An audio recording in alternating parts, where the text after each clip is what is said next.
Welcome to my vector classes. आज हम आपसे डिस्कस करने जा रहे हैं कि हम 9th और 10th से ही जेई एग्ज़ाम की प्रिपरेशन कैसे करें। बेसिकली जेई में सबसे पहले मेंस होता है।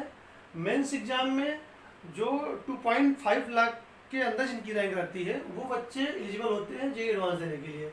और जो जेई एडवांस क्लियर करते हैं, एक कट ऑफ के अंदर आते हैं, वो बच्चे आईआईटी कॉलेज में उन बच्चों का एडमिशन होता है। तो हम ब्रीफ थोड़ा सा देख लेते हैं कि क्या होता है जेई मेंस एडवांस। यहाँ पे आइए आप, ये देखिए सिलेबस क्या रहता है इसका। क्लास 10th, क्लास 11 और 12th का पीसीएम मतलब फिजिक्स केमिस्ट्री मैथ, ये जो दोनों एग्जाम है इनका कंप्लीट सिलेबस, जो हमारा क्लास 11 और 12th का सिलेबस है फिजिक्स केमिस्ट्री मैथ, इनके जो पेपर होते हैं वो इसी सिलेबस के अंदर ही आते हैं, इसके बाद कुछ नहीं आता।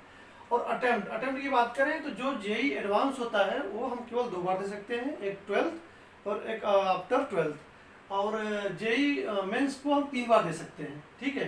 एस्पिरेंट मतलब कि टोटल कितने नंबर ऑफ बच्चे इस एग्जाम में बैठते हैं। तो एवरेज लिया जाए तो 10 से 11 लाख बच्चे इस एग्जाम को अटेम्प्ट करते हैं, ठीक है।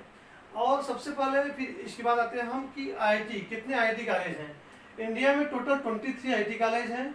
नंबर ऑफ सीट की बात करें तो लगभग 16,232 है एवरेज।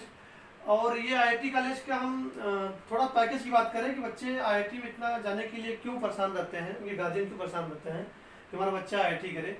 आईआईटी का मैक्सिमम पैकेज जो है 2021-22 या अभी का जो मैंने एवरेज निकाला विकिपीडिया या यूट्यूब से निकाला हमने, तो ये 1 से 1.5 करोड़ रुपया मैक्सिमम है पर ईयर। मतलब मैक्सिमम पैकेज आईआईटी का 1 से लेकर 1.5 करोड़ तक है पर ईयर। एवरेज पैकेज क्या है? एवरेज पैकेज मतलब जो लगभग सबसे कम बच्चों का भी हो रहा है तो वो कितने हो रहा है, तो वो 15 से 20 लाख पर ईयर है। एलपीए है, लाख पर ईयर, ये lakh LPA, lakh per year. ये रहा अपने आईटी के बारे में। मतलब एडवांस क्लियर करने के बाद जो बच्चों का रैंक 16,000 17,000 के अंदर है उन बच्चों को ही आईआईटी मिलेगी। और आईआईटी का आपने देख लिया कि जो ये इंडिया का सबसे टॉप इंजीनियरिंग कॉलेजों में से एक रहते हैं आईआईटी के कॉलेज। इसके बाद हम आते हैं एनआईटी। अपने टोटल इंडिया में 31 एनआईटी कॉलेज हैं जिनमें सीट की संख्या लगभग 30,000 है, ठीक है।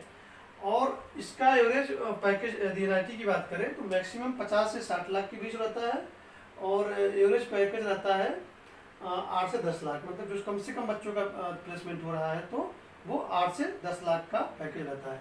इसके बाद हम आते हैं ट्रिपल आईटी और एनआईटी लगभग सिमिलर हैं, लेकिन ट्रिपल आईटी थोड़ा सा एनआईटी से आप बोल सकते हो ज़्यादा अच्छा है। तो टोटल ट्रिपल आईटी कॉलेज कितने इंडिया में? ये 25 है।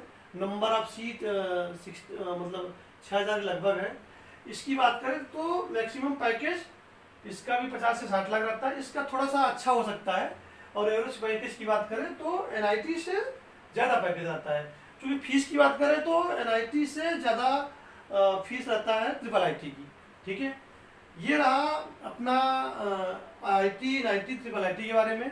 इसके बाद जो इस एग्ज़ाम से जेईई मेंस की एग्ज़ाम से जो स्टेट गवर्नमेंट से यूपी की बात करें तो यूपी के एचबीटीआई हो गया, ट्रिपल एम गोरखपुर हो गया, आईआईटी लखनऊ हो गया, जितने भी गवर्नमेंट कॉलेज हैं उनका भी एडमिशन जेईई मेंस के रैंक के आधार पे होता है, ठीक है।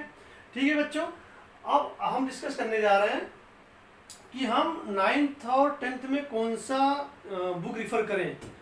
क्योंकि ये जो एग्ज़ाम है अपना आईआईटी का, ये जो एग्ज़ाम है जेईई मेंस एडवांस, एनआईटी हो गया और सिविल सर्विसेज हो गई, ये इंडिया के टॉप एग्ज़ाम है।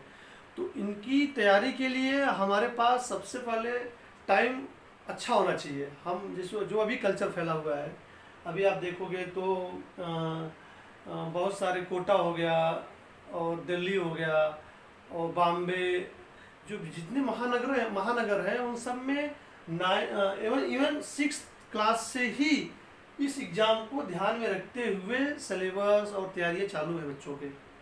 जैसे मैं अभी सिलवासा में हूँ, मैं अभी देख रहा हूँ आकाश है, यहाँ पे मोशन कोचिंग है, जो ये सब टॉप कोचिंग है। और यहाँ पे भी ये छोटे शहर में यहाँ पर भी 6th क्लास से ही बच्चों को तैयारी कराई जा रही है।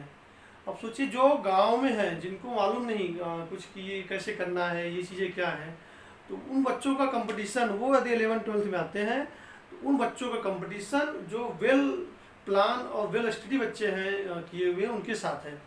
आप सोचिए कितना बड़ा डिफरेंस है। ठीक है, तो हम यदि इसकी बुक की बात करें तो अभी आप लोग के पास एनसीईआरटी बुक होगी। एनसीईआरटी आपके 9th ये एनफ है। आप एनसीईआरटी कई बार पढ़ो, इसको 100% एनसीईआरटी आपकी कवर होनी चाहिए।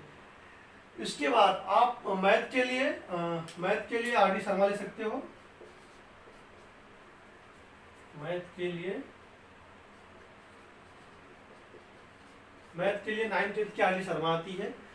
और इसके बाद साइंस के लिए पियर्सन और एमटीजी में किसी एक बुक को आप रिफर कर सकते हो। और एमटीजी जो पियर्सन है वो आईएससी बोर्ड के अकॉर्डिंग है, और जो एमटीजी बुक है ये इसका जो भी पैटर्न है ये सीबीएसई बोर्ड के हिसाब से है। आप एमटीजी रिफर कर सकते हैं साइंस के लिए, फिजिक्स केमिस्ट्री के लिए। मैथ के लिए तो आर डी शर्मा, मैथ की भी आप बुक लिमिटेड रखो, आप ज़्यादा बुक के चक्कर मत पड़ो। आपके पास एनसीईआरटी पर्याप्त है। और आपकी मैथ के लिए आर डी शर्मा ले सकते हो, दोनों में से कोई एक ले लो। और इसके बाद मैं क्लासेस चालू करने वाला हूँ, 9th और 10th ऑनलाइन क्लासेस रहेंगी, और लिमिटेड बच्चों का ग्रुप रहेगा। लगभग अभी मैंने सोचा है कि 30-30 बच्चों के का मैं 9th और 10th में ग्रुप बना के व्हाट्सएप वगैरह से मैं इस साल चालू करूँगा। और उसमें मेरा खुद का डीपीपी मैं खुद बनाऊँगा, उसको डेली प्रैक्टिस प्रॉब्लम की। ठीक है, तो ये सब रहा बच्चों। तो फिर मैं नेक्स्ट वीडियो में मिलते हैं, और हो सकता है मैं क्लासेस चालू करूँगा 9th-10th की। ठीक है, थैंक यू।